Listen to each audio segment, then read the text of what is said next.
पूरा दमखम लगा रही है। आम आदमी पार्टी भी इस चुनाव के लिए पूरी तरह से तैयार है। हमने रैली के वक्त ही अरविंद केजरीवाल जी ने कह दिया कि निकाय चुनाव में सारे कार्यकर्ता पूरी तरह से मेहनत करेंगे और पार्टी को बहुत बड़ी कामयाबी दिलाएंगे। आज उसी कड़ी में माननीय सुशील गुप्ता जी ने, राज्यसभा सांसद हैं, हरियाणा के प्रभारी हैं, उन्होंने हमारे उम्मीदवारों की एक लिस्ट जारी की है जो मैं आप सभी को पढ़ करके बता रहा हूँ।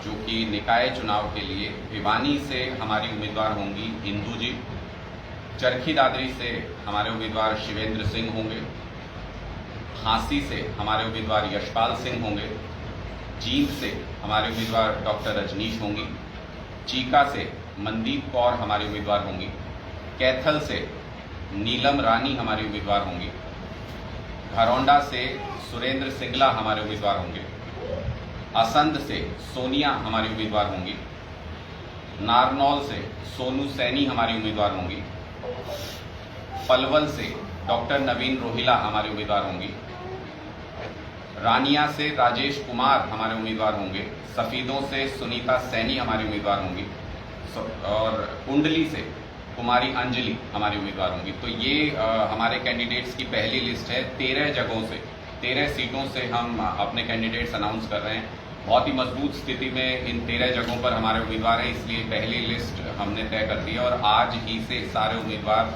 चुनाव प्रचार में जुट जाएंगे। हमें पूरी उम्मीद है कि ज़्यादातर सीटों पर, जो हमारे अपने आंतरिक सर्वे बता रहे हैं, बीजेपी के साथ ज़्यादातर सीटों पर सीधी फाइट में आम आदमी पार्टी के उम्मीदवार हैं और बहुत अच्छा परफॉर्म निकाय चुनाव में हम करने वाले हैं। जल्दी ही हम अपने बाकी सीटों पर भी घोषणा करेंगे और साथ ही जो एमसी के कैंडिडेट्स हैं जितने भी तमाम जगहों पर, उनकी भी घोषणा हम अगले 1-2 दिन के अंदर कर देंगे और 3 और 4 तारीख में हमारे सारे उम्मीदवार अपने नॉमिनेशन फाइल करेंगे।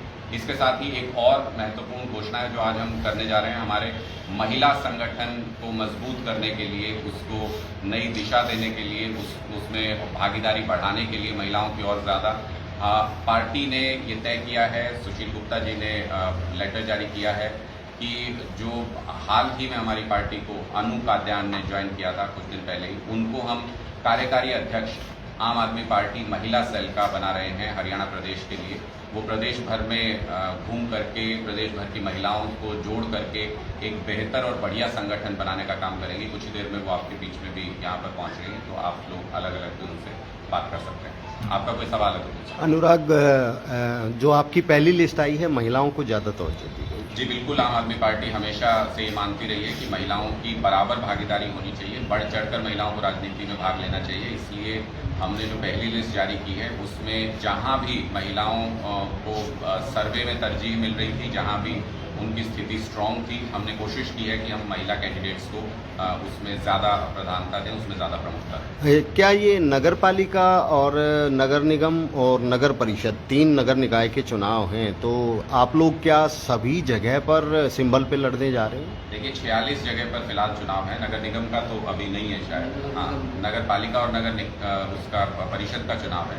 46 की 46 जगह पर आम आदमी पार्टी सिंबल पर अपने उम्मीदवार उतारने जा रही है और जो एमसी के चुनाव हैं, जो पार्षद के चुनाव हैं, उन पर भी 880, 888 के आसपास जो टोटल सीटें हैं, सब वार्ड में हमारे उम्मीदवार आम आदमी पार्टी के होंगे। एक बीजेपी और कांग्रेस ने ये कहा है हम सिर्फ नगर निगम सिंबल पर लड़ेंगे और बाकी वो जगह सिंबल पर नहीं लड़ने जा रहे। देखिए, ये अब साफ नजर आ रहा है कि बीजेपी कुछ जगहों पर कह रही है कि हमारी डिस्ट्रिक्ट इकाई तय करेगी, बाकी जगहों पर हम नहीं लड़ेंगे। कांग्रेस कह रही है हम सिंबल पर नहीं लड़ेंगे। ये साफ नजर आ रहा है। कुछ दिन पहले तक ये सारी पार्टियां ये बात कर रही थी कि हम भी सिंबल पर लड़ेंगे। आप लोगों की भी तमाम नेताओं से बात हुई होगी। जब से कुरुक्षेत्र की रैली हुई है, ये सारी पार्टियां बैकफुट पर हैं। इनको नजर आ गया है कि हरियाणा में आम आदमी पार्टी का किस तरीके का करंट है। ये सारे बैकफुट पर हैं, ये नहीं चाहते कि ये सिंबल पर लड़ें और हारें। ये सारी पार्टियां ये दावा करेंगी जगह जगह पर कि हमने इस निर्दलीय को समर्थन किया था, हमने इस निर्दलीय को समर्थन किया था, और पार्टी की इज्जत बचाने की कोशिश करेंगी। कांग्रेस बहुत ही बुरी स्थिति में हरियाणा में इस वक्त है। वो तो कैंडिडेट अपना किसी भी एक सीट पर एक कैंडिडेट पर सहमति ही नहीं बना सकते पार्टी के अंदर, इतनी फूट है कांग्रेस के अंदर। और वो तीसरी पोजीशन पर चले गए हैं जगह जगह पर। जहां भी हमने सर्वे करवा के हरियाणा में जानने की कोशिश की है, वहां पर कांग्रेस 3rd पोजीशन पर है निकाय चुनाव की दृष्टि से अगर देखें। और बीजेपी इस बात से घबरा रही है, हार के डर से बीजेपी घबराई हुई है कि अगर सिंबल पर लड़ेंगे तो वो हारेंगे। आम आदमी पार्टी अपने सिंबल पर चुनाव लड़ रही है और सबसे ज्यादा सीटों पर निकाय चुनाव हम जीतेंगे हरियाणा के अंदर। क्योंकि ये आप ये मान के चलें कि विधानसभा चुनाव से पहले एक सेमीफाइनल है और सेमीफाइनल में हार जीत के बाद ही फाइनल की दिशा तय होती है, तो क्या लग रहा है आपको? देखिए, अभी तो आप ये कह सकते हैं ये लीग मैच हैं, अभी तो इसके बाद सेमीफाइनल और बहुत होने हैं। अभी जिला परिषद के चुनाव भी होंगे, उसके बाद और भी चुनाव हो सकते हैं, नगर निगम के चुनाव भी होंगे, विधानसभा चुनाव काफ़ी दूर है और विधानसभा चुनाव से पहले लोकसभा चुनाव भी होंगे। तो अभी तो बहुत सारे फेजेस बाकी हैं, लेकिन फेज दर फेज जितने भी अगले चुनाव आएंगे आप देखेंगे आम आदमी पार्टी का परफॉर्मेंस हर जगह पर बढ़ेगा, अभी से बेहतर होगा। निकाय चुनाव में हम अभी तक का हरियाणा में हमारा जो परफॉर्मेंस है ये सबसे बेस्ट परफॉर्मेंस देने जा रहे हैं। जबरदस्त समर्थन हमें हर जगह पर, जिस भी सीट पर हमने उम्मीदवार घोषित किए भी हैं और जहां चर्चा भी चल रही है, बहुत जबरदस्त कैंडिडेट्स के बीच में भी रुझान है, वो टिकट मांग रहे हैं बहुत सारे कैंडिडेट, और जनता के बीच में भी जबरदस्त रुझान है। एक जो टेम्पो पंजाब चुनाव के तुरंत बाद हरियाणा में जुड़ा था, वो कहीं ना कहीं अब स्लो लग रहा है, क्योंकि जिस तरह से रैली हुई वो शायद सफिशिएंट मात्रा में उतने लोग पहुंच नहीं पाए उस रैली में, और बहुत सी कुर्सियां भी आप लोगों की खाली रह गई थी। तो कहीं ना कहीं ये लगता नहीं कि कुछ स्लो हो गया है प्रोसेस, जो आप दावा कर रहे थे कि एक लहर चल जाएगी? देखिए, हरियाणा के अंदर इस तरह की रैली ना कभी हुई और ना आने वाले वक्त में होगी। अगर आप वहां पर उस रैली में जो भी गया था, जो भी मीडिया के साथी कवर करने गए थे, तो उन्होंने देखा होगा कि 5 मिनट भी धूप में खड़ा होना नामुमकिन था। वहां पर इतना टेम्परेचर था, उसके बावजूद हजारों की तादाद में लोग कई कई घंटों तक अरविंद केजरीवाल जी के आने का इंतजार किया है। शहर में उस वक्त आप किसी भी रिपोर्ट को, सरकारी रिपोर्ट भी जो गई है, वो आप सब लोग को एक्सेस होता है कि किस तरीके से